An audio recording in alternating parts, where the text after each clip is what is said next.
I have a new video for you. And I'm introducing to you something I've been working on for a little while. And I hope you're going to like it. I'm getting a little bit Alexis on you right now. I'm going to also choke on my coffee. Let's not do that. All right, here's the story. You know, if you watch my channel, that I am not a fan of the Celtic Cross. Don't like it, never have. The principal reason why is that I think that a fundamental, quality of tarot is that it answers questions. But I've found the Celtic Cross really ill-suited to doing that. And I also just think Wait made it up, and who cares, you know? I find so often that a 9-card box spread can give me everything I need without the stress and trauma of reading the Celtic Cross. But people really like it. And people like big spreads, and they cannot lie. So, so I came up with an alternative that I would actually use. Now, I'll say a few caveats about this. The first is that I don't read one card per position, generally. So this, I do feel a little less on my game reading with one card per position. That said, I have done this reading for myself several times now and found it really useful, really kind of powerful and clear, which is an unusual experience for me reading for myself. Normally I have to kind of fuss budget my way through it. I didn't even have to write it down or journal. So that I find really successful. So I will probably use this for myself going forward. The other thing I'll say is that I don't like this with Marseille, because I really do not like using one card with Marseille, because so much of how I read is how the cards dance together and how they interact together. So but those are the two caveats. All of that aside, like I said, I have done this for myself and have found it really effective, and I hope you're going to like it too. What other things? Oh, I guess the other thing I'll say is in the samples that you'll see, which I've already recorded, I didn't do a thing that I usually do, which is I usually lay out the whole spread and I look at the spread for connections or for dominant suits, etc., where people are looking. I didn't do any of that really, just because I wanted to do very simple demos. And actually what I did was I drew one card and talked about it, and then the next, and then the next, which is certainly one way you can go. But I also find that laying them all out and seeing what the whole picture is can be really effective as well. So let's take a look at the new Celtic Cross, as I am dubbing it, because I can. It's a 10-card spread, just like the Celtic Cross. And the first position, we start, we just cut right to the chase. It's the answer to the question. We're not making a movie. We're not writing a mystery novel. Let's cut to the chase. And this is a thing that I think is like, when people get a reading or when they go see a movie or whatever, they remember the last thing, then the first thing, then the middle. So this spread is kind of designed to give you something really powerful at the beginning, something really powerful at the end. I don't think you need to go through 10 cards to get the answer. So we start with the answer to the question. Then we explore why. Why is it really important? This is one where you could change it. I find that it's interesting and kind of highlights the first card a lot, but sometimes there's a discord between the two, which is really interesting. But it can make you nervous if you're not feeling like, the discord is helpful. You might sort of panic a little bit. But if you lean into that and you really explore the gap between the two, I think you'll find really interesting things. So the third represents something I think is really interesting. There's two positions in here that represent things beyond the querent, and the third position is one of them, and it's outside influences on this situation. So this could be energy, people, things, whatever, that are influencing the situation for good or bad. The fourth card represents the querent's own influence on the situation. So how are they impacting everything?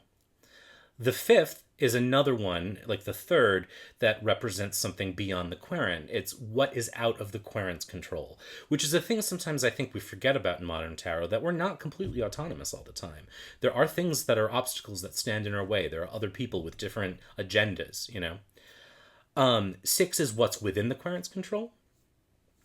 7 represents the best bet. You know, what's your best bet right now? What's a good piece of advice that you can work with? And then 8 is what are you going to do anyway? Meaning, despite this advice, what are you really going to do? Or what is your tendency, which is the thing I like to explore. And this is an interesting little conversation to have with a querent and with yourself, because oftentimes we ask for advice and we don't take it. And so seeing the path that you're likely to take despite the best bet is interesting and can really lead you to some interesting conversations or some journal prompts or whatnot. 9 represents a lesson to take away, and it could be anything. And then 10 is what now? And this is an interesting one because I think the way that you answer this will be influenced by every other card in the spread. You know, it's going to depend entirely on whether things are going the way you want them to or not. But I think it's a nice little button because it comes right back, you know, here's your answer, and now what do you need to know? What do you want to know? What do you need to do, etc.? So it could be advice, it could be it could be just something not to do, it could be a way to behave, it could be anything. But it's helpful to have this idea of like, what now? What do we do now? So like I said, I have done this a few times, and I've found it really effective. And so we're going to flip over to the table and I'll do a couple demos and then, that'll be that. So enjoy these demos. All right, here we go. So as I hopefully said in the introduction, I don't love this method for reading with Marseille or Pip style decks because I just never use one card in a position. It just... Even with Wade Smith, this kind of goes fundamentally against everything I stand for. But I do like to experiment, and I like to encourage people to experiment. And so that's why I'm putting myself through this for you. So I'm going to do a sample. And I'm going to tell you that I've done this for myself. I'm not going to do a real reading for myself on camera, but I did one, you know, as I was developing the spread, and it was pretty powerful. It was pretty spot on. And I will say that this is a reading that I would do for myself pretty regularly. So in that way, it's successful. So I already introduced the positions, but I'll review them here. And I always like to go to fairy tales for readings. Actually, this is kind of nice because I used to do readings about fairy tale characters when I started my channel. So it's kind of like coming back to my roots. And the Celtic Cross, like, what could be better? So I always go to Cinderella just because I remember the story. So, and this is one of the ones that I like to use in my workshops when I lead the Tarot Jam workshop. So what's going to happen at the ball tonight is the question. Now this is kind of a predictive question, but I have done this with other examples. With I did one earlier, like what now, which is there was a specific situation, but like what does X do now that Y happened? Do you know what I mean? And that was really incredible too. So I think, you know, maybe depending on the question, you might adjust the position a little bit, but I don't know that you necessarily need to. So let's find out what's going to happen at the ball tonight. So it's like, we know the deal. One reason why I like actually doing readings for fictional characters where you know the outcome is because you can test yourself against that outcome. And I think, you know, if you're like, oh, I'm trying to sort of not know more context, then that's fine. But I think context is always helpful. All right. So what's going to happen at the ball tonight? Now, you could lay the whole spread out, or you could do it one at a time and have a conversation about each card, which I kind of like. So the first card, of course, represents the answer to the question. And I mean, I love tarot. Look at that. what is there even to say? You're gonna find yourself really attracted to someone.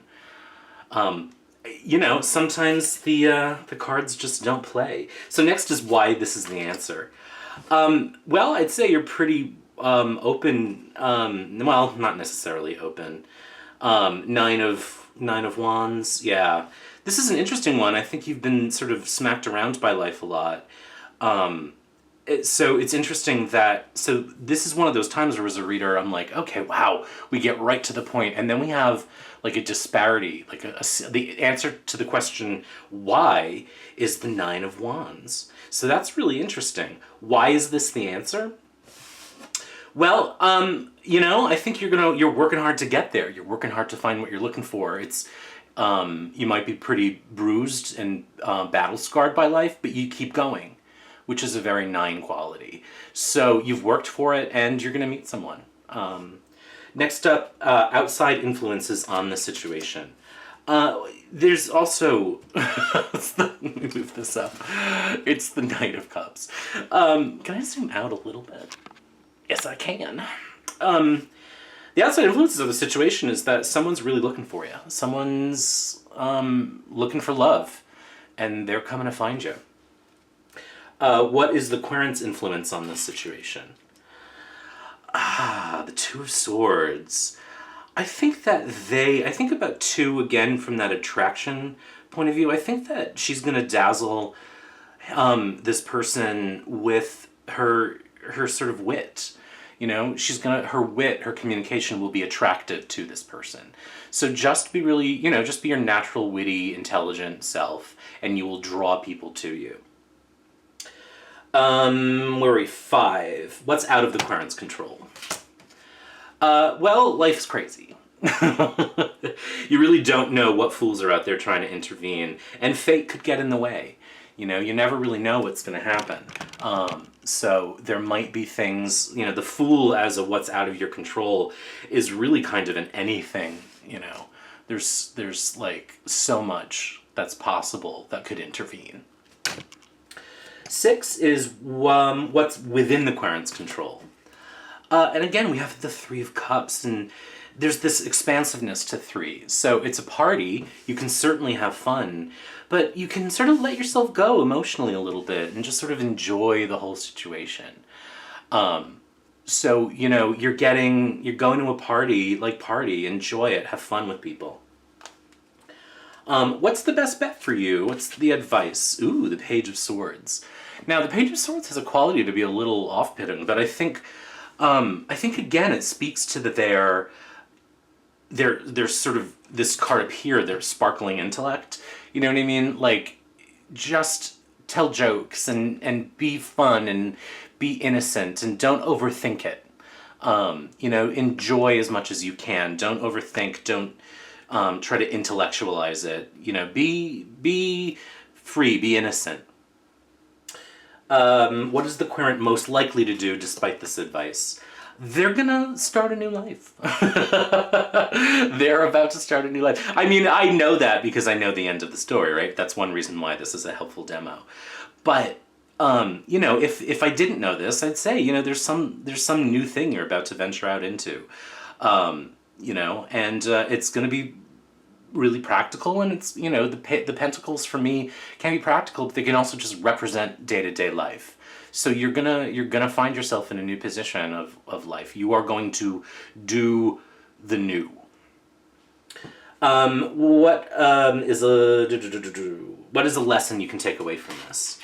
The Two of Pentacles. It sort of expands, right? I would say that life is a bumpy ride if you look at the image.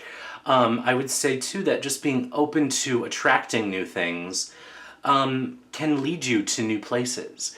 If we think again about 2 as attracting, which is an important quality here, then your life can attract new things when you're open to it. And then finally, what now? What are you going to do now? What should you do now? Oh my God, it's the 3 of Pentacles. You just the image on this card is sort of less important to me than the 3-ness of it. You let your life grow.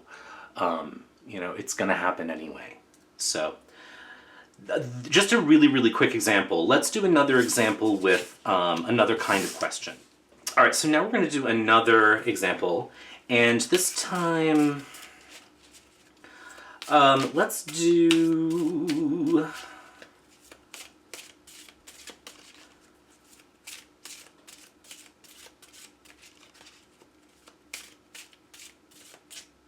So today's the 90th anniversary of Bela Lugosi's Dracula opening in movie theaters. So let's read for good old Dracula. So what did we do with Cinderella? We did What Will Happen at the Ball Tonight. We don't want to do another What Will Happen. What should we try? That's all I can think of for some reason right now. This is where it would help to have a live video going on, because you could suggest things to me. Let's see. I keep coming in my mind to what will happen questions. Maybe Dracula's not a good one, because all I can think of is what will happen when in London. Let's try,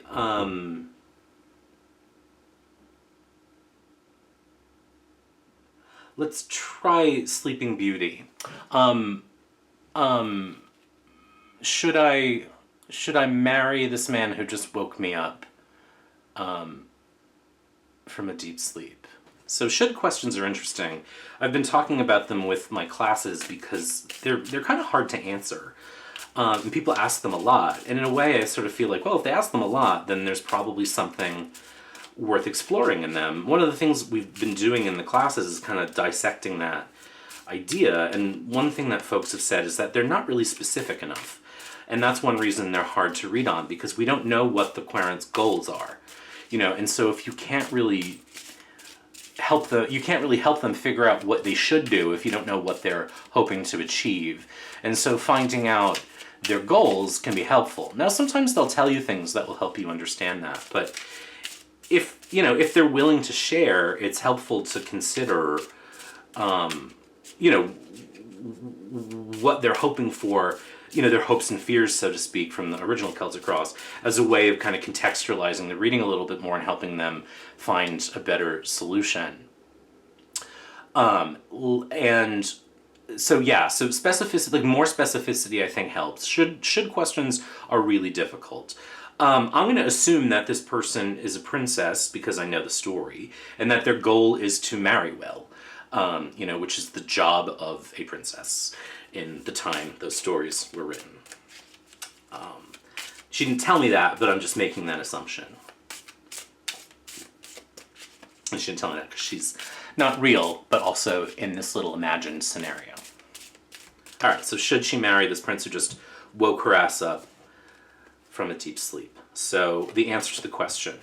If you're looking to make a difference in your kingdom, and if you're looking to get some coin, and to have a good life, 6 is beautiful, 6 is lovely, this seems like a good thing to do. Why?